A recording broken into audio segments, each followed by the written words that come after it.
நான் கருவாட்டு குழம்பு செய்ய போகிறேன். அதுக்கு நான் மொச்சக்கொட்டை போட்டு தான் செய்ய போகிறேன். ஃபஸ்ட்டு நம்ம மொச்சக்கொட்டையை நம்ம வறுத்துப்போம். பாருங்கள், மொச்சக்கொட்டையை நான் வறுக்க போகிறேன்.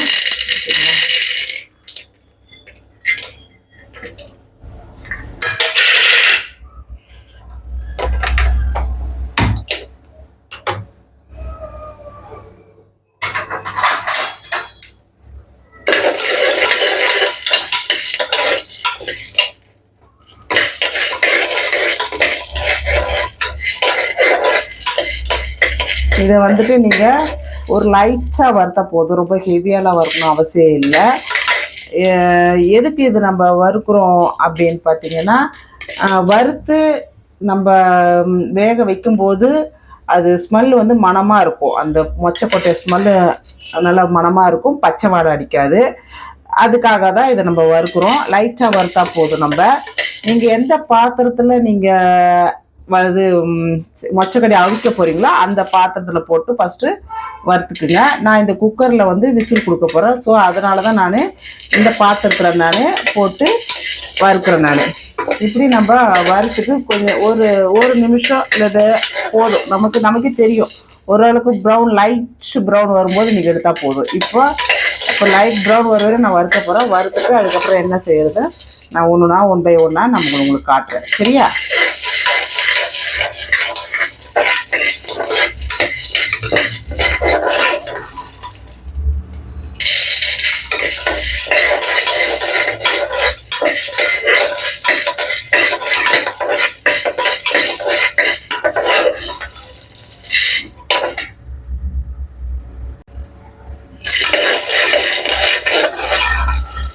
பார்த்தீங்களா?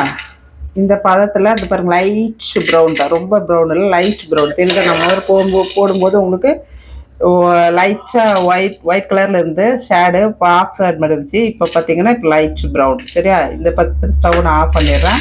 ஆஃப் பண்ணிவிட்டு நம்ம இதை வாஷ் பண்ணணும். நம்ம இது வாஷ் பண்ணிவிட்டு அதுக்கப்புறமா தான் நீங்கள் உங்களுக்கு தேவைன்னா 1 ஹவர் 2 ஹவர் ஊற வச்சு ஒரு 2-3 விசில் கொடுத்தா வெந்துடும். இது இல்லை நீ டைரெக்டாக போடுற மாதிரி இருந்துச்சுன்னா நீங்கள் ஒரு 5-6 விசில் கொடுக்க வேண்டியதாக இருக்கும். ஆனால் ஊற வச்சு இதை நம்ம பண்ணும்போது விசில் கம்மியாக போகுதுன்னா ஆவியில் வந்து குக்கரில் வேக்காடு 3 விசில் கணக்குக்கு ருசியாக இருக்கும். நம்ம ஊற வச்சு 2 விசிலு 3 விசிலு கொடுக்கும்போது ருசியாக இருக்கும். இதே குக்கரில் நம்ம பண்ணும்போது இதோட சத்து வந்து கொஞ்சம் கம்மியாக இருக்கும். அவ்வளோதான் வித்தியாசம், மித்தபடி வேறு ஒன்றும் கிடையாது. நான் என்ன செய்ய போகிறேன், ஒரு 1 ஹவரோ இல்லாட்டா 1 ஹவர் கம்மி இல்லாமல் நான் ஊற வச்சுட்டு அடுத்தது நம்ம செய்ய போகிறோம். சரியா? அடுத்தது எப்படி இந்த குழம்பு செய்யலாங்கிறத நான் காட்டுறேன். ஓகே,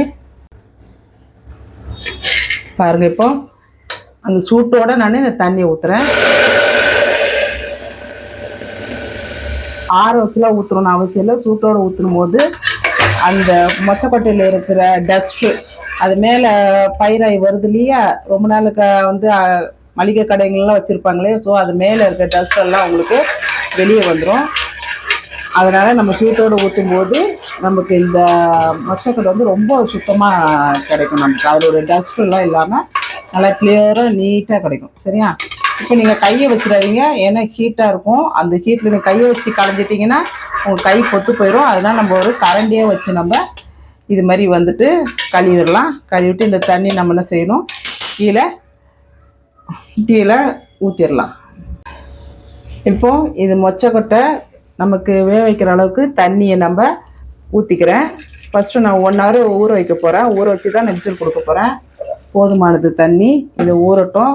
ரொம்ப தண்ணியை ஊற்றி அந்த சத்தெல்லாம் எடுக்க தேவையில்லை. தேவைக்கு தண்ணி ஊற்றி நம்ம அதை விசில் போட்டால் மீதி கொஞ்சம் தண்ணி இருந்தால் போதும். நம்ம அப்படியே குழம்புக்கு அப்படியே ஊற்றிக்கலாம். அது இந்த பொசிஷனில் நீங்கள் செய்யுங்க.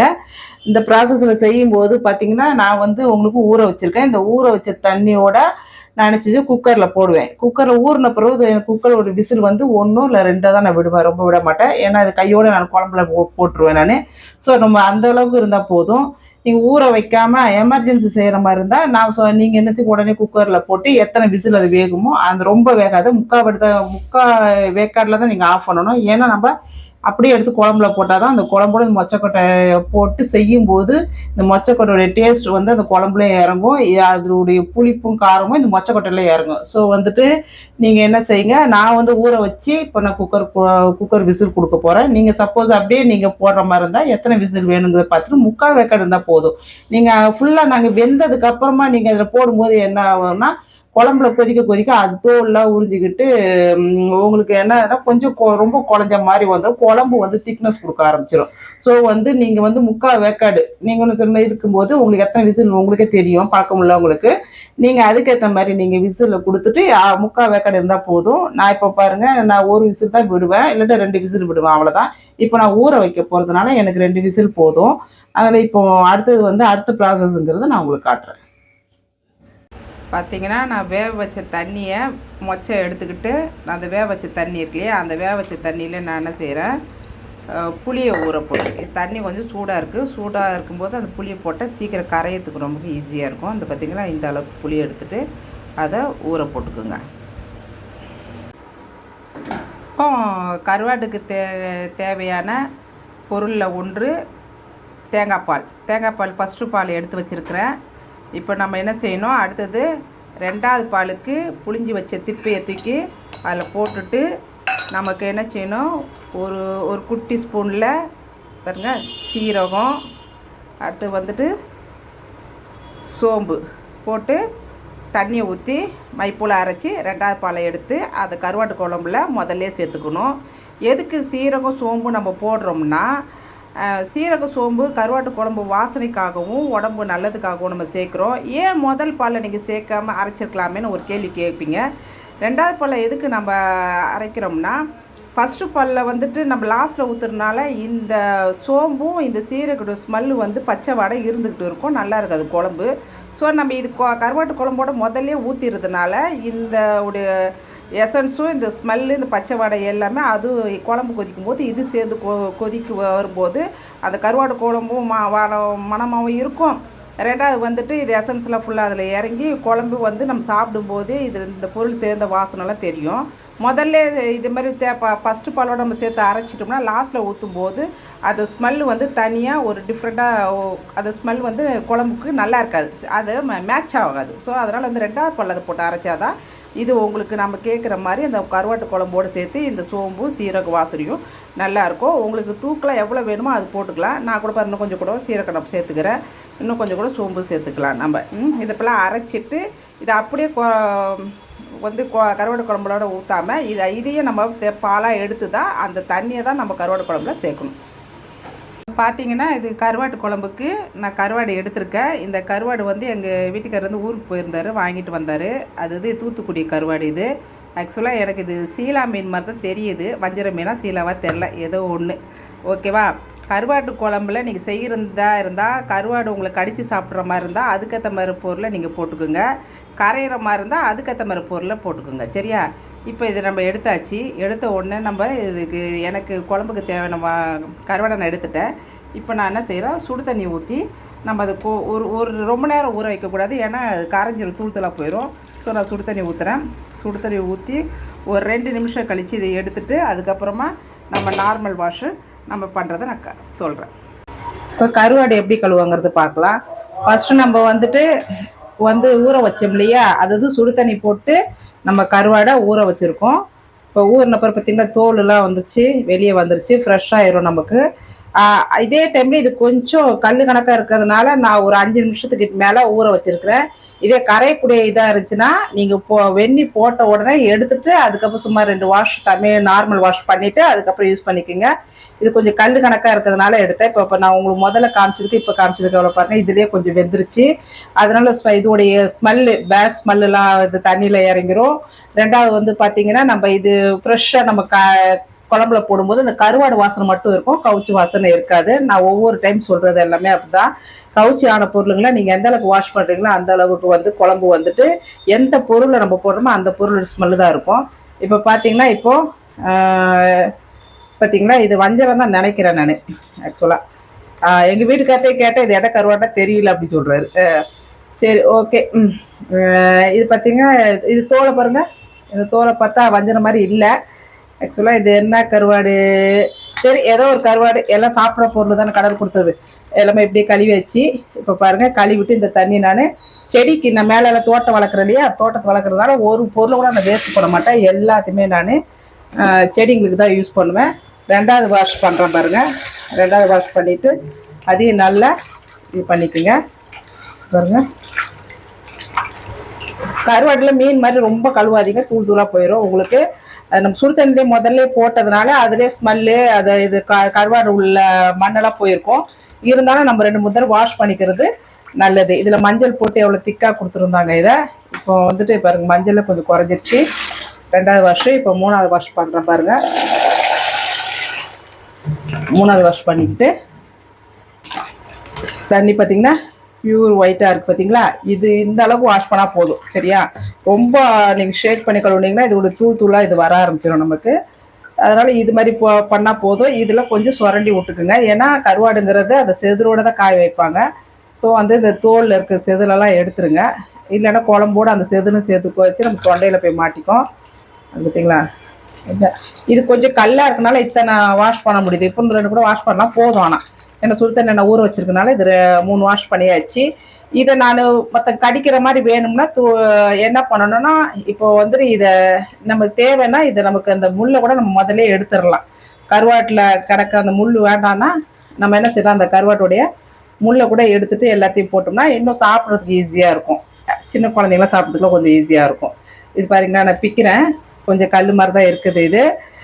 இதை நம்ம கடிக்கிற மாதிரி வேணும் அப்படின்னா எடுத்த உடனே குழம்புலோட போடக்கூடாது. கொஞ்சம் குழம்ப கொதிக்க வச்சு போட்டிங்கன்னா அது கொஞ்சம் கடிக்கிற மாதிரி பதத்தில் கிடைக்கும். இல்லை குழம்போட கரையணும்னு சொன்னீங்கன்னா நீங்கள் குழம்பு நீங்கள் கொதிக்க வைக்கும்போது இந்த கருவாடையும் போட்டிங்கன்னா நம்ம கொதிக்க வச்சுக்கிட்டோம்னா அந்த கருவாடு வந்து அதில் அது கரைஞ்சிரும். அப்போ அது ஒரு டேஸ்ட்டாக இருக்கும் நமக்கு. இது சரி, இது முள் கூட சரி நிறைய கருவாடு இதெல்லாம் இருக்குது. ஸோ நம்ம இதை அப்படியே போட்டுடலாம். இப்போ அதில் வந்து முள் தனியாக வந்துச்சு, அதில் வரல. அப்படி வராத பட்சத்தில் விட்டுருங்க, ஏன்னா கருவாடோட முள் நிறையா இருந்துச்சுன்னா இது பாருங்கள் இது கூட கருவாடோட இருக்குது. ஸோ இதெல்லாம் அப்படியே போட்டுக்கலாம், ஒன்றும் பிரச்சனை இல்லை. இப்படி தான் நம்ம கருவாடை நம்ம அலசி வச்சோம்னா அந்த கருவாட்டோடைய மனம் நமக்கு கிடைக்கும். இப்போ பார்த்தீங்கன்னா கருவாடு குழம்புக்கு என்னென்ன தேவைன்னு பார்க்கலாம். வெட்டி வச்ச உருளைக்கிழங்கு பார்த்தீங்க, அதுக்கப்புறமா கத்திரிக்காய், இது 2த்தையும் தண்ணியில் போட்டு வச்சுக்கணும். குறைஞ்சது ஒரு 5 நிமிஷமாச்சு தண்ணியில் இருக்கணும். உருளைக்கிழங்கு முதல்ல தோலை சீவிட்டு உருளைக்கிழங்கை முழுசாக கழுவிட்டு அதுக்கப்புறம் வெட்டி தண்ணியில் போடுங்க. ஏன் தண்ணியில் போடுறோம்னா உங்களுக்கு உருளைக்கிழங்கு வந்து பிசுபிசுப்பு தன்மை இருக்கும். ஸோ தண்ணியில் போட்டு நம்ம குழம்புல செய்யும்போது பிசுபிசுப்பு தண்ணி இல்லாமல் வெறும் காய் மட்டும் எடுத்து கடித்தோம்னா டேஸ்ட்டும் சூப்பராக இருக்கும் உங்களுக்கு. அந்த பிசுபிசுப்பு தன்மையோடு இருக்கும்போது என்ன ஆகும், கொஞ்சம் குழஞ்சிருச்சுன்னா அந்த குழம்போடு மேட்ச் ஆயிரும். இது கொஞ்சம் நின்று வேகும், உங்களுக்கு நல்லாவும் இருக்கும். கத்திரிக்காய் வந்துட்டு நம்ம தண்ணியில் போட்டு வச்சுக்கணும், ஏன்னா அது கரை உங்களுக்கு வந்து வெட்டி தனியாக வச்சோம்னா அது கரை பிடிக்கும், கத்திரிக்காயோட அழகு போயிடும். இந்த மாதிரி வந்து கத்திரிக்காய் பார்த்திங்கன்னா இது மாதிரி இருக்காது, வெள்ளையாக இருக்காது, கருப்பாயிரும். ஸோ அதுக்கு தண்ணியில் போட்டு வச்சுக்கிறோம். இது வந்துட்டு நான் சொன்னேன் இல்லையா, முதல்ல வேக வச்சு நான் சொன்ன மாதிரி 1 ஹவர் ஊற வச்சு 2 விசில் தான் விட்டேன். இந்த மொச்சக்கொட்டை பார்த்திங்கன்னா இந்த பாருங்கள் அழகா பார்த்திங்களா, இந்த ஸ்டேஜ் தோல் உரி பார்த்திங்கன்னா இந்த ஸ்டேஜுக்கு நான் எடுத்து வச்சுக்கிட்டேன். இதை மொச்சக்கொட்டை ரொம்ப கொலைய விட்டாதீங்க. இப்போவும் சொல்கிறேன், ஒரு தோல் வந்து உரிச்சா இப்படி வரணும். இந்த ஸ்டேஜில் இருந்துச்சுன்னா நம்ம வந்துட்டு உள்ள இதுக்கு குழம்பு சாடும்போது இது நமக்கு வாயில் மாட்டோம். நீங்கள் கொலைய வச்சுட்டிங்கன்னா தவறி உங்களுக்கு குக்கரில் வெந்துருச்சு, அதிகமாக வெந்துருச்சுன்னா லாஸ்ட்டில் போட்டு இறக்கிங்க. இது கொஞ்சம் 3/4 வேக்காடு இருக்கிறதுனால நம்ம குழம்புல நடுவில் கூட சேர்த்துக்கலாம், இதை ஒன்றும் பிரச்சனை இல்லை. அடுத்தது பார்த்தீங்கன்னா புளி தண்ணி, தேவைக்கேற்ற மாதிரி தான் புளி தண்ணி வைக்கணும். ரொம்பலாம் புளி தண்ணி வைக்க வேணாம். புளி வந்து எந்த அளவுக்கு நம்ம கொஞ்சம் போட்டு யூஸ் பண்ணிக்கிறோமோ நல்லது. ஏன்னா புளி ரொம்ப எல்லாத்துக்கும் ஓவராக எந்த குழம்புக்கும் போடாதீங்க, இது ஒரு ரத்தத்தை சுண்டக்கூடிய விஷயம். அதே டைமில் புளி நல்லது, அது அளவுக்கு ஏற்ற மாதிரி கொஞ்சம் தேவைக்கேற்ற மாதிரி நம்ம போட்டுக்கிட்டா போதும். புளியே வந்துட்டு குழம்பா வைக்காதீங்க எதுவுமே. அடுத்தது பார்த்திங்கன்னா தக்காளி வந்து ரொம்ப சத்தான ஒரு பொருள். ஸோ தக்காளி எவ்வளோ வேணால் சேர்த்துக்கலாம், ஒன்றும் பிரச்சனை கிடையாது. அடுத்தது பார்த்திங்கன்னா வந்து முருங்கைக்காய் வெட்டி வச்சுருக்கிறேன். அப்புறம் தாளிப்புக்காக பெரிய வெங்காயத்தை துண்டாக வெட்டி வச்சுருக்கேன். அப்புறம் பார்த்திங்கன்னா கருவேப்பிலை சரியா. அப்புறம் மாங்காய் எங்கள் வீட்டில் இருந்துச்சு, அதை வந்துட்டு வெட்டி வச்சுருக்கேன். கொஞ்சம் பழுத்து தான் இருக்குது. இந்த மாதிரி பழுத்த ஸ்டேஜ் உள்ள மாங்காவை நீங்கள் எடுத்த உடனே குழம்புல போடாதீங்க, குழம்பு வந்து இனிக்கும். கொஞ்சம் மசாலாலாம் உரப்பில் கொஞ்சம் போட்டுட்டு லாஸ்ட்டில் இறக்குற டைமில் ஒரு 5 நிமிஷத்துக்கு முன்னாடி இறக்கி போட்டு இது இறக்குனீங்கன்னா சும்மா டேஸ்ட்டாக இருக்கும் குழம்புல கடித்து சாப்பிட்றதுக்கு. அப்புறம் லாஸ்ட்டில் போட்டு இறக்கிறதுக்கு கொத்தமல்லி, அப்புறம் பார்த்திங்கன்னா வெட்டி வச்ச வெங்காயம், அது கூட நான் கீரி போட்டால் மிளகாயை ரெடி பண்ணி வச்சுருக்கிறேன். அப்போ இதுதான் நமக்கு கருவாடு குழம்புக்கு தேவையான பொருள். அடுத்தது பார்த்திங்கன்னா நான் ஏற்கனவே சொன்ன மாதிரி முதல் பால் எடுத்து வச்சுருக்கிறேன். இந்த முதல் பாலில் லாஸ்ட்டில் விட்டு தான் இறக்கணும், முதல்ல ஊற்றிடக்கூடாது. ரெண்டாவது பார்த்திங்கன்னா நான் சொன்ன மாதிரி சோம்பு சீரகம் போட்டு அரைச்சா ரெண்டாவது பால். இந்த ரெண்டாவது பால் தான் முதல்ல நம்ம குழம்புல ஊற்றிக்கிறோம். அப்போ தான் இந்த ஸ்மெல்லாம் வந்துட்டு அந்த சீரகோட ஸ்மெல்லும் சோம்புடைய ஸ்மெல்லும் உங்களுக்கு வந்துட்டு அல்டிமேட்டாக இருக்கும் உங்களுக்கு குழம்புல. ரெண்டாவது வந்து பச்சை வாடை போகும். ஸோ இது வந்துட்டு நம்ம ஃபஸ்ட்டு யூஸ் பண்ணிக்கணும், இது லாஸ்ட்டில் யூஸ் பண்ணிக்கணும். இதுதான் ப்ராசஸ். இந்த கருவாடு குழம்பு இனிமேல் எப்படி செய்யலாங்கிறது பார்க்கலாம். ஃபஸ்ட்டு ரெண்டாவது பால் எடுத்தோம் இல்லையா, அந்த பாலை ஊற்றியாச்சு. அதுக்கப்புறமா பார்த்திங்கன்னா நம்ம ஃபஸ்ட்டு போடுற பொருள் என்ன பார்த்திங்கன்னா வெங்காயமும் பச்சை மிளகாவும் போடணும். பாருங்கள், வெங்காயம் பச்சை மிளகாவும் நம்ம போடுறோம்.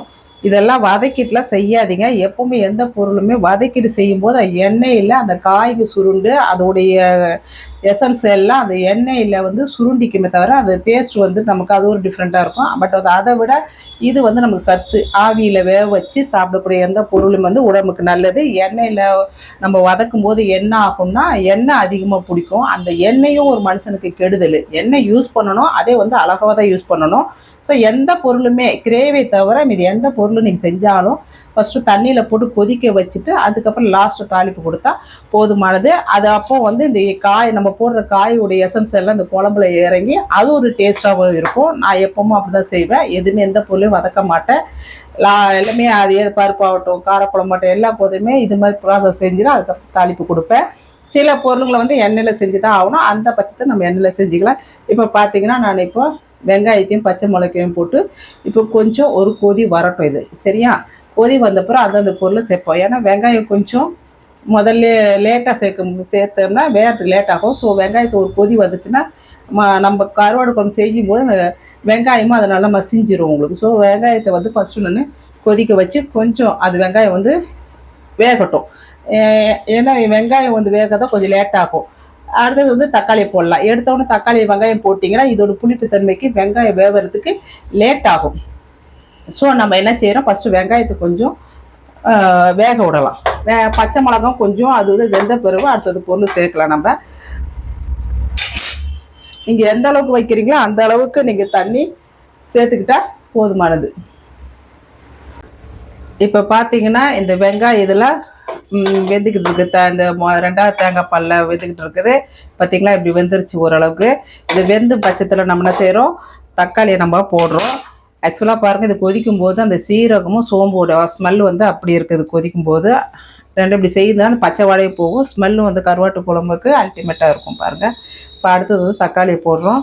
தக்காளி போட்டு அது ஒரு 2 கொஞ்ச நேரம் வேகட்டும். வேகும்போது ஒவ்வொரு காயை எந்த காயை சேர்க்கணுங்கிறத நான் ஒன்று சொல்கிறேன் உங்களுக்கு. இப்போ வந்துட்டு தக்காளி கொஞ்ச நேரம் வேகட்டும். இப்போ மூடி போட்டு கொஞ்ச நேரம் தக்காளி வேக வச்சாச்சு. இப்போ பாருங்கள், திறக்கிறேன், எப்படி இருக்கு பார்ப்போம். சரிங்களா, தக்காளியும் கொஞ்சம் வந்துருச்சு.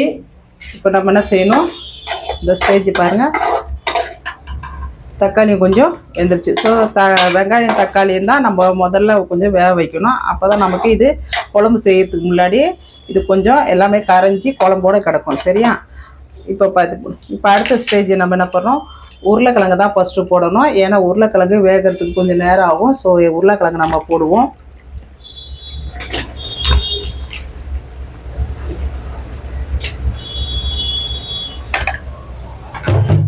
உருளைக்கிழங்கு போட்டுட்டு அதுக்கப்புறமா நம்ம செய்யணும், கொஞ்சோண்டு தண்ணி, அது மூழ்கிற மாதிரி கொஞ்சோண்டு தண்ணி ஊற்றிக்கலாம். இந்த காய் வேகிறதுக்காக தான் தண்ணி ஊற்றணும். நிறைய ஊற்றாதீங்க தண்ணி, அப்புறம் குழம்பு நிறைய ஆயிரும். எப்போவுமே எந்த ஒரு பொருளும் செய்யறதுக்கு முன்னாடி நம்ம வீட்டுக்கு எவ்வளோ தேவையோ அதுக்கேற்ற மாதிரி தக்காளி, வெங்காயம், மசாலா ஐட்டம்லாம் சேர்த்துக்கிட்டோம்னா அன்றைக்கி வைக்கிற குழம்பு அன்றைக்கி காலி ஆயிரும். நம்ம வீட்டில் யார் யார் எப்படி எப்படி செய்வாங்க சாப்பிடுவாங்கன்னு பார்த்துக்கிட்டு அதுக்கேற்ற மாதிரி நீங்கள் எல்லா குழம்பையும் செஞ்சீங்கன்னா குழம்பு வந்து மிச்சமாகாது, சரியாக போயிடும். சரியா, நான் எப்பவும் வைக்கிற குழம்பு அன்னன்னைக்கு சரியாக போயிடும். அந்த அளவுக்கு தான் திட்டமாக வைப்பேன். எதுக்கு ஜனங்கள்கிட்ட வந்து இது குழம்புலாம் அதிகமாக மீறுது காரணம் என்ன, புளி அதிகமாக ஊற்றிடுறது, அப்புறம் தக்காளி நிறைய போட்டுறது, அப்புறமா வந்து தண்ணி நிறைய ஊற்றுறது, இது மாதிரி வந்து தேங்காய் பாலை வந்துட்டு கட்டியாக, அதாவது என்ன சொல்ல, தேங்காய் பால் தண்ணி அதிகமாக ஊற்றுறது, இதெல்லாம் வந்துன்னா குழம்பு அதிகமாக இருந்தனால உங்களுக்கு ஸ்டாக்கில் இருக்கிறதுனால நமக்கு வீணாக செலவு ஒரு பக்கம், டைமிங் ஒரு பக்கம், பொருளெல்லாம் செய்கிறோம்லையே அதெல்லாம் வீணாக போகுது. ஸோ வந்து நம்ம அன்னன்னைக்கு பொருள் அன்னன்னைக்கு வச்சா போதும். கையில் இருக்குதுங்கிறதுக்காக எல்லா பொருளையும் தூக்கி மொத்தமாக போடக்கூடாது. யார் எவ்வளோ சாப்பிடுவாங்க தெரிஞ்சுக்கிட்டு அதுக்கேற்ற மாதிரி காய்களையும் சேர்த்துக்கணும். நான் வந்துட்டு 3 உருளைக்கிழங்கு எடுத்திருக்கேன், 1 முருங்கைக்காய் எடுத்திருக்கேன், 4 கத்திரிக்காய் எடுத்தேன். தேவைக்கு இது தேவைக்கு மொச்சக்கொட்டை அளவு எடுத்திருக்கேன். அதே மாதிரி பார்த்திங்கன்னா புளி தண்ணி, தேங்காய் பால் எல்லாம் எங்கள் வீட்டுக்கு எவ்வளோ தேவையோ அது அளவுக்கு தான் நான் செஞ்சுருக்கேன். இந்த குழம்பு சப்போஸ் மீந்துருச்சுன்னா எங்களுக்கு நைட்டுக்கு என்ன டிஃபன் வைக்கிறோம் அதுக்கு யூஸ் ஆயிரும். ஸோ வந்துட்டு எங்களுக்கு குழம்பு அன்றைக்கே காலி ஆயிரும். அந்த அளவுக்கு தான் நான் செய்வேன். இப்போ பார்த்திங்கன்னா குழம்பு வந்து அதிகமாக நானும் என் மக்களும் நல்லா சாப்பிடுவோம். எங்கள் வீட்டுக்காரர் ஒரு திட்டமாக தான் சாப்பிடுவாங்க. ஸோ அந்த அளவுக்கு நம்ம வச்சுக்கிட்டால் போதும், ரொம்ப தேவை இல்லை. இப்போ பார்த்திங்கன்னா உருளைக்கிழங்கு போட்டதுக்கப்புறம் திறந்து பார்ப்போம் எப்படி இருக்குன்னு. ஸோ இந்த உருளைக்கிழங்கை பார்க்கும்போது அதாவது கால் வாசி வந்திருக்கும், ரொம்பலாம் வேக விடக்கூடாது. அடுத்தது பொருளை நம்ம போடுறதுக்குள்ள இது வந்து குழஞ்சிரும், அப்புறம் குழம்போடு சேர்ந்துடும். ஸோ வந்து ஓரளவுக்கு ஒரு கொதி இல்லை 2 கொதி வர மாதிரி உருளைக்கிழங்கு போட்டுட்டு அடுத்தது இதுக்கப்புறமா கொஞ்சம் அடுத்தது பொருள் முருங்கைக்காய். அது இதுக்கு அடுத்த ஸ்டேஜ் இது வேகக்கூடியது. ஸோ இது முருங்கைக்காய் போட்டுக்குங்க.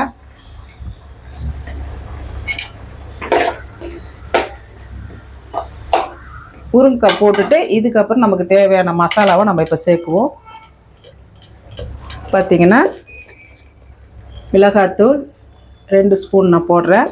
தேவைப்படும் போது நான் திருப்பி சாப்பிட்டு குடிச்சு பார்த்துட்டு தேவைக்கு போகும்போது நம்ம யூஸ் பண்ணிக்கலாம். இதை எடுத்தோடனே முதல்ல நிறையா போட்டுறாதீங்க. எல்லாமே எந்த பொருளும் போடுறதாலும் திட்டமாக போட்டுட்டு திருப்பி தேவைன்னா நம்ம மறுபடியும் சேர்த்துக்கலாம், ஒன்றும் பிரச்சனை இல்லை. சரியா, முதல்ல நிறைய போட்டால் போடுறப்ப குழம்பு நிறைய ஆயிரும். ஸோ அதுக்கு குழம்புக்கு ஏற்ற மாதிரி தான் நம்ம போடணும்.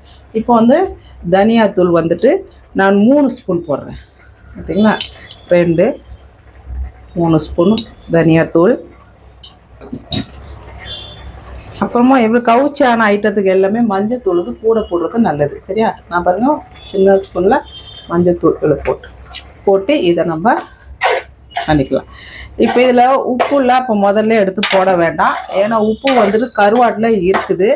அது நம்ம கழுவி எடுத்துட்டோம். கழுவி எடுத்து நீங்கள் என்ன செய்யணும், போடுறதுக்கு முன்னாடி இதில் போடுறதுக்கு முன்னாடி கருவாடு கொஞ்சோண்டு எடுத்து வாயில் டேஸ்ட் பண்ணி பாருங்கள். அதில் உப்பு இருந்துச்சுன்னா, கருவாட்டில் நீங்கள் அவ்வளோ கழுவி உப்பு இருந்துச்சுன்னா அதுக்கேற்ற மாதிரி நீங்கள் உப்பை நீங்கள் குழம்புல போட்டுக்கோங்க. ஏன்னா கருவாடை நம்பி முதலே நம்ம உப்பை போட்டோம்னா குழம்பு வந்துட்டு உப்பாயிரும். அதனால் இதெல்லாம் கொஞ்சம் வேகட்டும். கருவாட்டில் போட்டுட்டு அதுக்கப்புறம் குழம்பு எப்படி இருக்குன்னு பார்த்துட்டு அதுக்கப்புறம் உப்பு சேர்த்துக்கலாம். இப்போ நம்ம இதெல்லாம் மசாலாலாம் போட்டதுனால நமக்கு இது கொஞ்ச நேரம் வேகட்டும். நமக்கு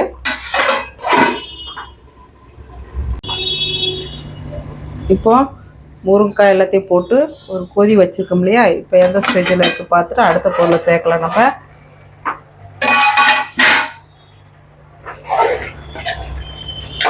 இப்போ மொச்சக்கொட்டை அதில் போட்டாச்சு இல்லையா, மொச்சக்கொட்டை, முருங்கைக்காய், உருளைக்கிழங்கு. ஸோ எல்லாத்தையுமே போட்டு நம்ம கொதிக்க வச்சுருக்கோம். இப்போ அடுத்து நம்ம என்ன செய்ய போகிறோம்னா கருவாடை, இந்த ஸ்டேஜில் கருவாடை போட்டுருங்க. இந்த பாருங்கள், நான் வந்துட்டு உங்களுக்கு நான் காமிச்ச கருவாடுக்கு அப்புறம் 3 தடவை கழுவுனதுக்கப்புறம் இன்னும் 2 தடவை கழுவிருக்கேன். ஏன்னு கேட்டிங்கன்னா நம்ம பிச்சு போட்டிருக்கோம் இல்லையா, அந்த பிச்சு போடும்போது அது உள்ளே இருக்க ஸ்மெல்லும் அது போயிடும். ஸோ நான் 2-3 தடவை கழுவிட்டு தான் நம்ம போடுறேன். நான் இதை அதான் எந்த பொருளுமே நம்ம எவ்வளோக்குள்ளே கழுவுறோமோ அவ்வளோக்குள்ளே அந்த ஸ்மெல்லு வந்து அந்தந்த பொருளுடைய ஸ்மெல்லு கிடைக்கும். இங்கே பாருங்க, முதலே கழுவி எடுத்து வச்சிட்டிங்கன்னா நமக்கு இதில் உடைய தண்ணிலாம் உங்களுக்கு நின்றோம். பார்த்தீங்களா, தண்ணியெல்லாம் நின்றும். இதில் நீங்கள் அப்படியே போடும்போது என்ன, இந்த கவுச்சி ஸ்மெல் அதில் போய் இறங்கி குழம்பே நாரும். ஸோ இது மாதிரி ஒரு 7-8 தடவை நல்லா கழுவுன இதுக்கப்புறமா நான் இது பிச்சு போட்டதுனால திருப்பி ஒரு 4 தடவை நான் கழுவிருக்கேன். நான் நீங்கள் முழுசாக போடுற மாதிரி இருந்தால் உங்களுக்கு அந்த ஸ்மெல் இறங்காது. சின்னதாக பீஸு, அதாவது வேறு கரையக்கூடிய பொருளாக இருந்தால் ரொம்ப கழுவாதீங்க. நான் சொன்ன ப்ராசஸில் கழுவிக்குங்க. இது கொஞ்சம் தாங்குது கழுவுறதுக்கு. ஸோ அதனால் வந்து அந்த அளவுக்கு கழுவி இருக்கிறேன். அதாவது முழுசாக இருக்கும்போது 4-5 தடவை கழுவிட்டு அதுக்கப்புறமா திருப்பி நான் பிச்சு போட்டதுக்கப்புறமா ஒரு 2-3 தடவை கழுவிட்டு தான் நான் இது குழம்புல சேர்த்துருக்கேன். இது கருவாடு அதில் கரையிட்டோம். கொஞ்சம் கரையிற பட்சத்தில் நம்ம கத்திரிக்காவோ போடுவோம். சரியா? கத்திரிக்காய் எடுத்த உடனே நம்ம போட்டக்கூடாது. ஏன்னா கத்திரிக்காய் உங்கள் வாயில் கடிக்கணும் அப்படின்னா நீங்கள் கொஞ்சம் லேட்டாக தான் போடணும். சப்போஸ் அது குழம்போட கரையணும்னு சொன்னீங்கன்னா நீங்கள் குழம்போட போட்டுக்கலாம், ஒன்றும் பிரச்சனை இல்லை. அதோட உருளைக்கிழங்கு, கத்திரிக்காய், முருங்கைக்காய் எல்லாத்தையும் போட்டால் கூட நம்ம ஒன்றுமே செய்யலாம். ஆனால் ஏன்னா ஒன்று வேகும்போது ஒன்று குழஞ்சிரும். ஸோ அதை இந்த ப்ராசஸில் செய்யும்போது எல்லா காயுமே உங்களுக்கு எடுத்து கடிக்கிறதுக்கு, குழம்புல எல்லா காயும் கிடைக்கிறதுக்கும் உங்களுக்கு வசதியாக இருக்கும். இப்போ நம்ம தட்டை திறந்து பார்ப்போம். குழம்பு இன்னும் நிறையா இருக்குது அப்படி நினைக்காதீங்க. ஏன்னா ஆக்சுவலாக வந்து காயெல்லாம் நிறைய போட்டிருக்கனால குழம்பு நிறையா இருக்க மாதிரி தெரியும் பாருங்க. சரியா? இப்போ வந்து முருங்கைலாம் பார்த்தீங்கன்னா 3/4 வேக்காடு ஆயிடுச்சு. உருளைக்கிழங்கு 3/4 வேக்காடு ஆயிடுச்சு. கருவாடும் போட்ட கருவாடும் எங்கே காண்பேன் அப்படிங்கிற மாதிரி கருவாடும் கொஞ்சம் வெந்துருச்சு. இதை நமக்கு தேவைக்கு வாய்க்கு கொஞ்சம் கடிக்கவும் செஞ்சுக்கலாம்.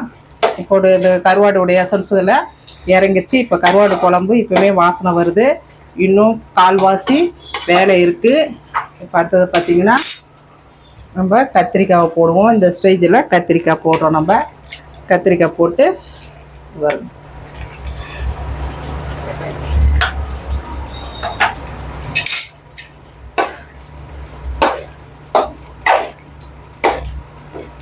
ஏன்னா கத்திரிக்காய் டக்குன்னு வேகக்கூடிய பொருள். அதனால் கத்திரிக்காய் போட்டுட்டு அதுக்கப்புறம் என்ன செய்கிறோம், நம்ம புளி தண்ணியை ஊற்றிடலாம். கொஞ்சம் ஒரு இதாகட்டும்.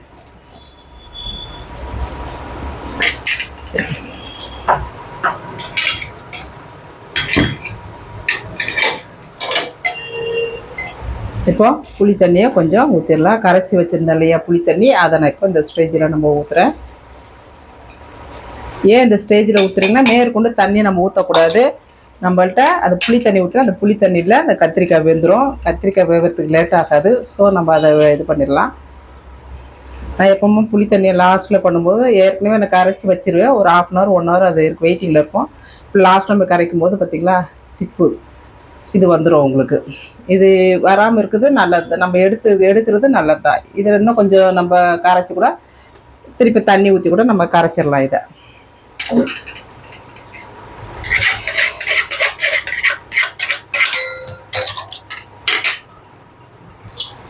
பாருங்க. இந்த திப்பை கொஞ்சோண்டு தண்ணி ஊற்றி கொஞ்சமாக தண்ணி ஊற்றி அலசிட்டா அதில் கொஞ்சம் புளிப்பு இருக்கும். வேஸ்ட்டு பண்ணக்கூடாது. என்னையை பொறுத்தவரை எந்த பொருளுமே நான் வேஸ்ட்டு பண்ண மாட்டேன். ஏன்னா உணவுக்காக எவ்வளோ மக்கள் கஷ்டப்படுறாங்க. நம்ம கடவுள் நமக்கு அழகாக முறையில் சாப்பிட்றதுக்குலாம் கொடுத்துருக்கும் போது அந்த பொருளுங்களை வீணாக்கக்கூடாது. ஓகே பாருங்க. இப்போ முதல்ல எடுத்த திப்புக்கும் இப்போ எடுத்துக்கு திப்புக்கும் சாரில் வந்துருச்சு. ஸோ இந்த ஸ்டேஜில் இதை எடுத்துருங்க. எடுத்துட்டு இப்போ கத்திரிக்காய் கொஞ்சம் வேகட்டும். வேகும் பட்சத்தில் நம்ம என்ன செய்யுது உப்பை பார்த்துட்டு நம்ம உப்பை அதுக்கேற்ற மாதிரி போட்டுக்கலாம். கருவாட்டு குழம்புல மட்டும்தான் உப்பு நம்ம போட்டுட்டு லாஸ்ட்டில் பார்க்குறோம். மற்றதுக்கெலாம் நீங்கள் முதல்ல உப்பு போட்டலாம், ஒன்றும் பிரச்சனை கிடையாது. இப்போ பாருங்கள் கொஞ்சம் இப்போ தண்ணி கற்றிங்க. கொஞ்சம் இது கத்திரிக்காய் வேகிற ஸ்டேஜுக்கு தண்ணி கிடச்சிச்சு பார்த்தீங்களா? அதுதான் இந்த ஸ்டெப்பில் வச்சுங்க. முதல்ல இதில் வேகணுங்கிறதுக்காக தண்ணி நிறைய ஊற்றாதீங்க.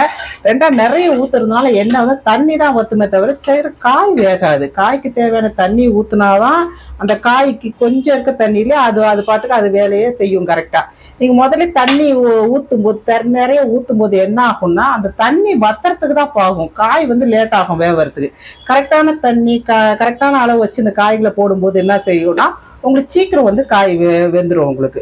இப்போ இந்த ஸ்டேஜில் நம்ம என்ன செய்கிறோம், தட்டை போட்டு கொஞ்சம் மூடுவோம். இப்போ நம்ம பார்க்கலாம். பார்த்தீங்களா எல்லா காயும் வெந்துக்கிட்டு இருக்கு. இப்போ இந்த ஸ்டேஜில் புளி நல்லா கொதிச்சிருக்கு. இப்போ இந்த பக்கம் நம்ம மாங்காய் லாஸ்ட்டில் போடலாம். மாங்காய் கொஞ்சம் பழுத்த மாங்காய்னால கொஞ்சம் லாஸ்ட்டில் போடுறேன். இது காயின்னா கொஞ்சம் முன்னாடி போட்டுருங்க. அது என்ன அது புளிப்பு உள்ளது இல்லையா, அதனால் அது கொஞ்சம் வேகத்துக்கு லேட்டாகும். இது பழுத்ததுனால டக்குன்னு இது போட்ட ஒரு கொதியில் இது வெந்துடும். இது சும்மா நல்லா சாப்பிட்றதுக்கு நல்லா டேஸ்ட்டாக இருக்கும். ஸோ இது மாதிரி ஸ்டேஜில் போட்டுருங்க. இப்போ பார்த்தீங்கன்னா குழம்புக்கு வந்து இன்னும் கொஞ்சம் வற்றணும். ஏன் வற்றணும்னா கொஞ்சம் காய்ங்களும் வேகணும். பார்த்தீங்களா, இது வேகிறதுக்கும் இந்த குழம்பு கரெக்டாக வரத்துக்கும் தேங்காய் பால் ஊற்றுறதுக்கும் கரெக்டாக இருக்கும். கத்திரிக்காய் இன்னும் வந்து ஒரு கால்வாசி வேகணும். முக்கால்வாசி வெந்திருக்குது, கால்வாசி வேகட்டும்.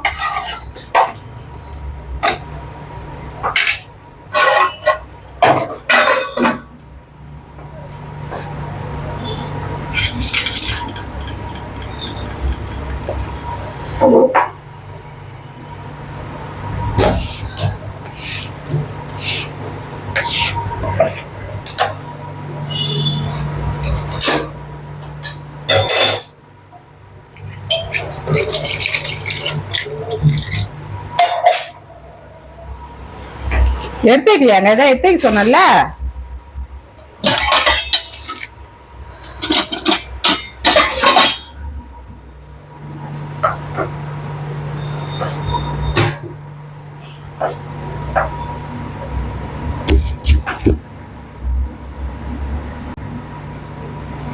இப்போ நம்ம திறந்து பார்த்துட்டு உப்பு கரெக்டாக இருக்காருங்கிறது எந்த அளவுக்கு தேவைங்கிறது இந்த ஸ்டேஜில் தான் நீங்கள் பார்க்க முடியும். ஏன்னா நம்ம புளி ஊற்றிருக்கோம், மாங்காய் போட்டிருக்கோம். ஸோ எல்லாமே சேர்ந்ததுனால இந்த ஸ்டேஜில் உப்பு பார்த்தீங்கன்னா உங்களுக்கு நம்ம கரெக்டாக தெரியும். இந்த பாருங்கள் உப்பு பார்க்குறேன், பாருங்க பார்த்துட்டு நமக்கு தேவைக்கு உப்பு போட்டுக்கலாம். அது டைம் ஸ்லோ பண்ணிக்கோங்க.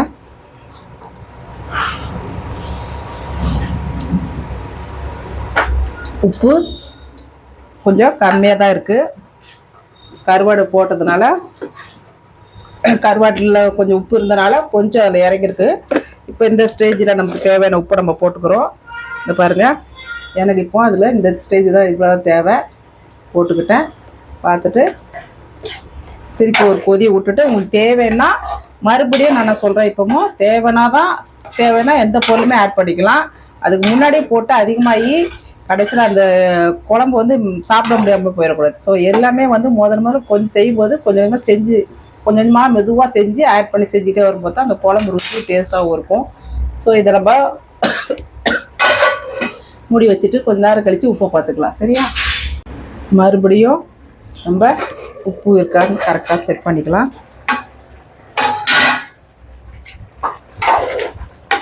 நம்ம இப்படி போட்ட உடனே இந்த காய்களை கொஞ்சம் கிண்டி விடணும். ஏன்னா நம்ம உப்பு லேட்டாக போடுறதுனால எல்லா காயிலும் உப்பு பிடிக்கணும் இல்லையா, அதனால் கொஞ்சம் நம்ம போட்டோன்னே இது கொஞ்சம் காய்களை வந்துட்டு இது மாதிரி அமுக்கி விட்டு அந்த உப்பு கரெக்டாக இருக்கான்னு பார்த்துக்கணும்.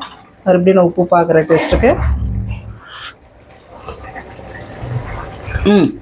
கரெக்டாக இருக்குது. உப்பு, உரப்பு, புளிப்பு எல்லாமே கரெக்டாக இருக்குது. உங்களுக்கு தேவைக்கு வேணுன்னா நீங்கள் உப்பு போட்டுக்கலாம். குளித்து பார்த்துட்டு இப்போ நம்ம என்ன செய்யணும், அடுத்த ஸ்டேஜ் பார்த்தீங்கன்னா இப்போ எல்லா காயும் வெந்துருச்சு பாருங்கள். முருங்கைக்காய் வெந்துருச்சு, கத்திரிக்காய் பார்த்தீங்களா, நான் கடித்து சாப்பிட்ற மாதிரி தான் கத்திரிக்காய் வச்சுருக்கேன். ஸோ கத்திரிக்காய் வெந்துருச்சு, உருளைக்கிழங்கு வெந்துருச்சு, எல்லாம் வெந்துருச்சு. ஸோ இந்த ஸ்டேஜில் நம்ம போட்ட மாங்காய் பாருங்கள், நம்ம மாங்காய் வந்து எடுத்து கடிக்கிற மாதிரி அதுவும் கொஞ்சம் வெந்துருச்சு. ஸோ வந்து எல்லாமே ஸ்டேஜி கரெக்டாக அந்தந்த ஸ்டேஜுக்கு வரும்போது அந்த ஸ்டேஜுக்கு கரெக்டாக எல்லாமே வெந்துருச்சு, ரெடி ஆயிடுச்சு. இந்த ஸ்டேஜ் ஆனதுக்கப்புறம் தான் நம்ம என்ன செய்யணும், குழம்பும் பாருங்கள் திக்னஸ் ஆயிடுச்சா. சப்போஸ் உங்களுக்கு ஏதாச்சும் உங்களுக்கு குழம்புல கொஞ்சம் திக்கு கம்மியாக இருந்துச்சுன்னா தனியாத்தூள் சேர்த்துக்குங்க. மிளகாத்தூள் சேர்த்துக்கிட்டு உரப்பு அதிகமாக வைக்கிறாதீங்க. அதுக்கு தனியாக ஓரளவுக்கு தான் திட்டமாக சேர்க்கணும், ரொம்ப சேர்க்கக்கூடாது. இப்போ பார்த்தீங்கன்னா கடைசியாக நான் விடுறது தேங்காய் பால். இந்த தேங்காய் பால் தான் நமக்கு கடைசியாக போய் விடணும். அதுக்கு தான் நான் சொல்கிறது மிளகு இது சோம்பு சீரகமும் 2ஆவது பால் அரைச்சிக்குங்கன்னு இதுக்கு தான் சொல்கிறது. ஏன்னா நம்ம கடைசியாக போடும்போது அது பச்சை வடை ஸ்மெல் இருக்கும், அது குழம்போட மேட்சாக இருக்குது, தனியாக தெரியும், சாப்பிட பிடிக்காது நமக்கு. ஸோ இதை தேங்காய் பாலை இப்போ நம்ம ஊற்றியாச்சு. இப்போ எந்த பொருளுமே வந்துட்டு உங்களுக்கு கரையில், எல்லா பொருளுமே நம்ம வாயில் எடுத்து சாப்பிட்ற மாதிரி தான் இருக்குது. இது பாருங்க, தேங்காய் பால் கட்டியாக இருக்கிறதுனால குழம்பும் கட்டியாக இருக்குது. ஸோ இந்த ஸ்டேஜ் உங்களுக்கு தண்ணியாக வேணும்னா இன்னும் கொஞ்சம் தண்ணியாக கூட வச்சுக்கோங்க, ஒன்றும் பிரச்சனை இல்லை. நமக்கு தண்ணி ரொம்ப யூஸ் பண்ண மாட்டோம், எல்லாம் ஒரு திட்டமான அளவு தான் நாங்கள் குழம்பு யூஸ் பண்ணுவோம். பார்த்தீங்களா, இப்போ வந்துட்டு தேங்காய் பால் ஊற்றிட்டு ஒரு கொதி வந்த பிறகு நம்ம என்ன செய்கிறோம், நம்ம கொஞ்சம் ஒரு கொதி வரட்டும். இப்போ தேங்காய் பாலை ஊற்றுனதுக்கப்புறம் ஓரளவுக்கு கொதி வந்ததுக்கப்புறம் நம்ம என்ன செய்கிறோம், இப்போ கொத்தமல்லி அதில் தூவிடுறோம். தூவிட்டு இந்த ஸ்டேஜில் நம்ம இறக்கி வச்சு ஒரு தாளிப்பை கொடுத்துடலாம்.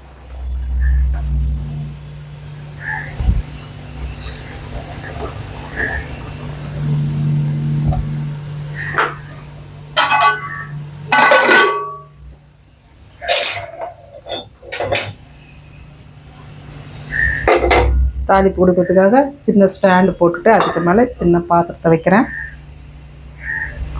பாருங்கள், இது இருக்குது. கழுவுன பாத்திரத்தை கொஞ்சம் காயிட்டும். அதில் காய்ஞ்சதுக்கப்புறமா கவுச்சி ஆயிட்டதுக்கு எல்லாத்துக்குமே நான் நல்லெண்ணெய் தான் யூஸ் பண்ணுவேன்.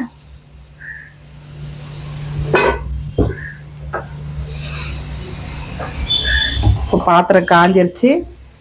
நம்ம எண்ணெயை ஊற்றுவோம்.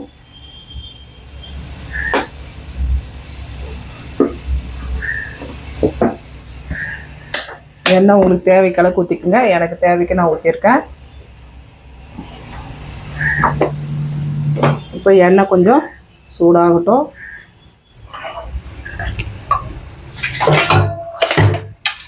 ஃபஸ்ட்டு நம்ம தாளிக்கும் போது நம்ம எண்ணெய் போடணும். எண்ணெய் சின்ன பாத்திரனால ஈஸியாகிடும்.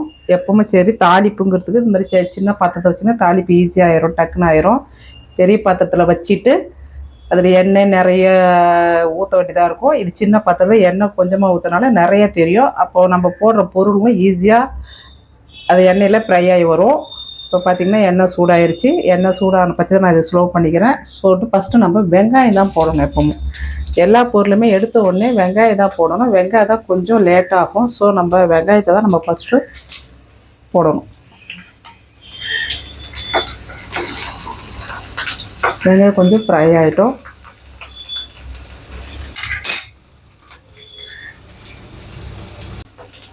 இப்போ வெங்காயம் பார்த்திங்கன்னா இந்த அளவுக்கு, பார்த்திங்களா, இந்த அளவுக்கு ஸ்டேஜில் நம்ம கருவேப்பிலை சேர்க்கணும். கருவேப்பிலை ஏன்னா எண்ணெய் சூடாக இருந்தாலே போதும், அது கறிக்கிறோம் உங்களுக்கு. ஸோ நமக்கு கொஞ்சம் வெங்காயம் தான் முதல்ல வேகணும். முதல்ல வெங்காயம் கருவேப்பிலையும் முதல்ல போட்டோன்னு வச்சுக்கோங்க.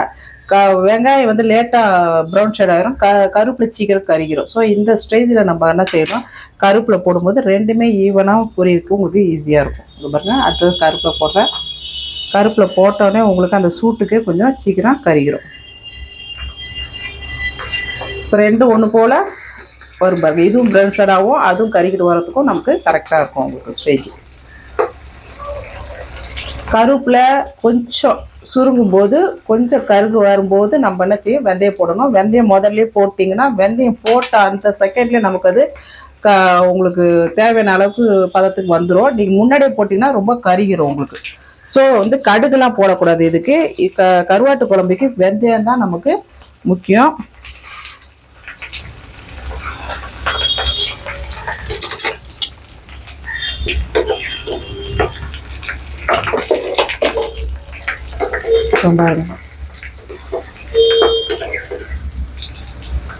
இன்னும் கொஞ்சம் பொரியணும். வெங்காயமும் பொரியணுமோ, கருவேப்பிலையும் கொஞ்சம் பொரியட்டும். பொரிஞ்சதுக்கப்புறமா வெந்தயம் சேருங்க. இப்போ முதல்ல போட்டிங்கன்னா வெந்தயம் வந்துட்டு கசப்பு தன்மை கொடுக்க ஆரம்பிச்சிடும்.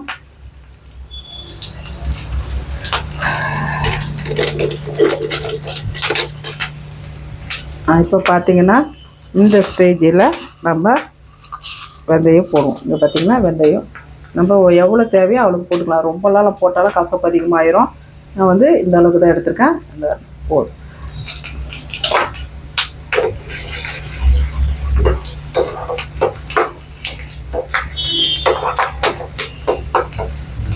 எப்பவும் தாளிப்பு கொடுக்கும்போது கொஞ்சம் லோலேருந்து கொஞ்சம் மீடியமாக வச்சுக்கணும். ஏன்னா தாளிப்புங்கிறது எண்ணெயில் வந்து வெங்காயம் ஊறக்கூடாது, டேஸ்ட் நல்லா இருக்காது. கொஞ்சம் எண்ணெய் கொஞ்சம் கொதிக்கிறதுனா பட்சத்தில் வெங்காயம் போட்டு அதுக்கு கொஞ்சம் கொஞ்சம் அது வெங்காயம் வதக்கின பிறகு கருவேப்பிலை போட்டு, கருவேப்பிலை கொஞ்சம் ஸ்டேஜ் ஆன பிறகு வெந்தயம் போடுறோம். எதுக்கு இந்த ப்ராசஸ் செய்கிறோம்னா அப்போ தான் நாங்கள் எல்லாமே ஈவனாக ஒரே டைமில் மூணுமே ஒரு வேலையாக கரெக்டாக செஞ்சு தாளிப்பு ஈஸியாக இருக்கும். நம்ம ஸ்லோ பண்ணி வச்சிட்டோம்னா அந்த வெங்காயம் தான் ஆயிலில் ஊறும்போது என்ன ஆகும்னா அது நமத்த மாதிரி இருக்கும், முறுமுறுப்பு கிடைக்காது. குழம்புல ஊற்றும் போது தாளிப்பு ஊற்றும் போது நல்லா இருக்காது. எப்பவுமே சரி தாளிப்பும் போது கொஞ்சம் நம்ம ரொம்ப லோவும் இல்லாமல் ஹையும் இல்லாமல் மீடியமாக வைக்கணும். வச்சுட்டு தான் நம்ம தாளிப்பு கொடுக்கணும். எப்பவும் எந்த ஒரு பொருளுமே தாளிப்பு கொடுக்கணும் அப்படி தான் கொடுக்கும், அது வேகும். உங்களுக்கு கொஞ்சம் ஃபாஸ்ட்டாக வேணும்னா ஹை பண்ணிக்கலாம், ஒன்றும் பிரச்சனை இல்லை. இந்த பாருங்க நான் கொஞ்சம் ஹை பண்ணியிருக்கேன். அதேமாதிரி எந்த ஒரு தீயும் நீங்கள் எக்ஸ்ட்ரா வைக்கிற மாதிரி இருந்தால் நீங்கள் ஃபஸ்ட்டு ஒரு விஷயம் தெரிஞ்சுங்க, நீங்கள் எவ்வளோ பாத்திரம் வைக்கிறீங்க அந்த பாத்திரத்துக்குள்ளே அந்த நெருப்பு எவ்வளோ இருக்குதுன்னு பார்த்துட்டு அதுக்கேற்ற மாதிரி நீங்கள் ஸ்லோவோ மீடியம் எல்லாம் பார்த்து வச்சுக்கோங்க. பாத்திரத்துக்கு வெளியே வந்துச்சுன்னா நம்ம கேஸ் வீணாக போகும். அதனால் நம்ம ஒரு ப்ரோசன் நிறைய பேர் என்ன செய்வோம், பாத்திரமும் சுற்றி என்ன பிடிக்கும் உங்களுக்கு அடி பிடிக்கும், அதுக்கு சாமான் வளர்க்குறதுக்கு ரொம்ப கஷ்டமாகவும் இருக்கும் உங்களுக்கு. ஸோ நான் என்ன சொல்லுவேன்னா பாத்திரம் எவ்வளோ வைக்கிறோமோ அதுக்குள்ளே நெருப்பு வர மாதிரி தான் நம்ம வைக்கணுமே. எப்பவும் பாத்திரம் இவ்வளோடுன்னா நாலா பக்கமும் இவ்வளோ வெளியே வர மாதிரி நெருப்பு வைக்கதான் அது ஒரு யூஸும் கிடையாது. அந்த தீயெல்லாம் என்ன செய்யும், பாத்திரத்தை சுற்றி எரிய ஆரம்பிச்சதுனால அந்த பாத்திரம் சுற்றி கருப்பாகவும் எல்லாம் ஆயிரும். பாருங்க இப்போ இல்ல நான் சொன்ன பார்த்தீங்களா, இப்போ கருப்புலையும் ஒரு ஸ்டேஜ் வந்துருச்சு, வெங்காயமும் ஒரு ஸ்டேஜ் வந்துருச்சு. சரிங்களா, வெந்தயம் இதுக்கு முன்னாடியே போட்டிங்கன்னா வெந்தயம் என்ன செய்யணும் கரையும் கருப்பாயிரும், உங்களுக்கு வாயில் வைக்கும் பொழுது குழம்பு கருப்போம், அது குழம்பு சாப்பிடும்போது அதில் வாயில் மடும்போது கொஞ்சம் கருகுன மாதிரி ஆயிரும். ஸோ இந்த ஸ்டேஜ் இருக்கு பாருங்க. இப்போ இந்த ஸ்டேஜில் நீங்கள் ஆஃப் பண்ணி தாளிப்பை குழம்புல ஊற்றிட வேண்டியதான். ரொம்ப கருக்க விடாதீங்க, போதும் இந்த ஸ்டேஜுக்கு போதும். ரொம்ப கருக்க விட்டால் அந்த குழம்பு வந்து கருக்கிற வாசனை அடிக்கும், அவ்வளோதான். இந்த ஸ்டேஜ் ஆயிடுச்சு. இப்போ என்ன செய்யணும், இப்போ தாளிச்சதுலேயே அந்த தாளிப்பை நீங்கள் இதெல்லாம் ஊற்றிடுங்க.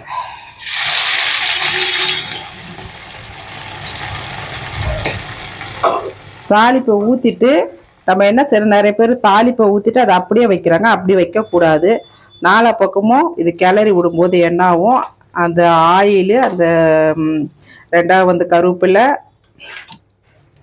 அது வெங்காயம், அது வெந்தயம் எல்லாமே வந்து குழம்போட மிக்ஸ் ஆயிரும். அப்போ மிக்ஸ் ஆகும்போது என்ன செய்யும், அதோடைய ஸ்மெல்லும் அதோடைய எசன்ஸுங்களும் அதில் இறங்கிடும். இது மாதிரி வச்சுட்டு ஒரு 5 நிமிஷம் 10 நிமிஷம் விட்டுட்டு அதுக்கப்புறமா நீங்கள் சாப்பிட்றதுக்கு ரெடி ஆகலாம். பாருங்கள், மத்தியானம் லஞ்ச் எங்களுக்கு சுட சுட சோறு, குக்கரில் வடித்த சாதம். குக்கரில் வடித்தோம்னா சாதம் எவ்வளோ பூ போல் உதிரியாக இருக்குது பாருங்கள். ரெண்டாவது நம்ம இன்றைக்கி செஞ்ச கருவாட்டு குழம்பு பாருங்கள், எல்லாம் காயும் வெந்து எவ்வளோ ஃபைனாக இருக்குது பாருங்கள் கருவாட்டு குழம்பு. அதுக்கு தொட்டுக்க மேட்சாக கீரை, முருங்கைக்கீரை. இது எங்கள் தோட்டத்தில் மேலே மொட்டை மாடியில் பறிச்சுட்டு வந்து நான் செஞ்சேன் முருங்கைக்கீரை. பாருங்கள், இப்போ நம்ம சாப்பிட போகிறோம், வாங்க நீங்களும் சாப்பிட்லாம். நீங்கள் எங்கள் கூட சாப்பிட்ற மாதிரி ஒரு நினப்பு வச்சுக்கோங்க. பாருங்கள், இங்கே ரைஸ் போடுறேன். அதுக்கப்புறமா பார்த்தீங்கன்னா ரைஸ்க்கு அப்புறம் கருவாட்டு குழம்பு,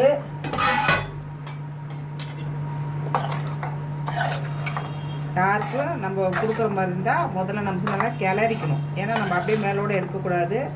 இப்போ கிளறி வைக்கும்போது தான் நமக்கு எல்லா காயும் மாட்டும். ரெண்டாவது வந்துட்டு அடியில் மேலோட வைக்கும்போது நமக்கு அதோடைய எசன்ஸில் கீழே இருக்கும் இல்லையா, ஸோ அதெல்லாம் வந்துட்டு இப்படி கிளறி விட்டு எடுக்கும்போது எல்லாம் மேலாடு வந்துடும் நமக்கு. ஸோ வந்துட்டு நான் உருளைக்கிழங்கு,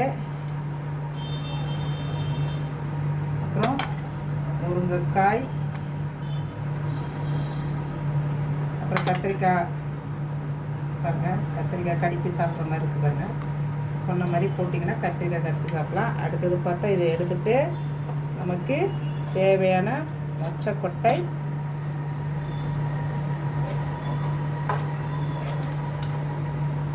மொச்சக்கொட்டை உடம்புக்கு நல்லதுங்க மொச்சக்கொட்டை வச்சா. அடுத்தது பார்த்தா நம்ம மாங்காய் போட்டு எங்கே அப்படின்னு கேட்காதீங்க, மாங்காவே எடுக்கிறேன். பாருங்கள், மாங்காய் எங்கே போச்சு, இதோ இருக்குது. இது சும்மா கடித்து சாப்பிட்ற மாதிரி பழுத்த பழம் தானே, அதனால் கொஞ்சம் வெந்த இதாக இருக்கும். மாங்காய் ஓகே, மாங்காய் இத்தனை மாங்காய் வச்சாச்சு. எல்லாம் சாமானுங்க இதில் எல்லாம் காயெல்லாம் போட்டாச்சா. இது ஆக்சுவலாக வந்துட்டு கருவாட்டு குழம்பு. அதுக்கப்புறம் பார்த்திங்கன்னா கீரை, எங்கள் மாடி தோட்டத்தில் இருந்த கீரை, அதை நான் வைக்கிறேன் பாருங்கள் தட்டில். எங்கள் வீட்டில் முருங்கீரை எல்லோரும் நல்லா விரும்பி சாப்பிடுவாங்க. இது உடம்புக்கு எந்தெந்த எவ்வளோ ஹெல்த்திங்கிறது நான் ஆல்ரெடி வீடியோ உங்களுக்கு போட்டிருப்பேன். நான் உங்களுக்கே தெரியும். உங்களுக்கு முருங்கீரை எப்படி செய்யணுங்கிறத கூட நீங்கள் போய் வீடியோவில் கூட போய் பார்த்துக்கலாம். இப்போ முருங்கீரோட வேக வச்ச பட்டாணியும் சேர்த்துருக்கேன். இதில் போன தடவை வேர்க்கடலை சேர்த்தேன், இந்த தடவை பட்டாணி சேர்த்துருக்கேன். ஸோ பார்த்திங்கன்னா முருங்கைக்கீரை. வாங்க சாப்பிடலாம் நீங்களும் வியூவர்ஸ்.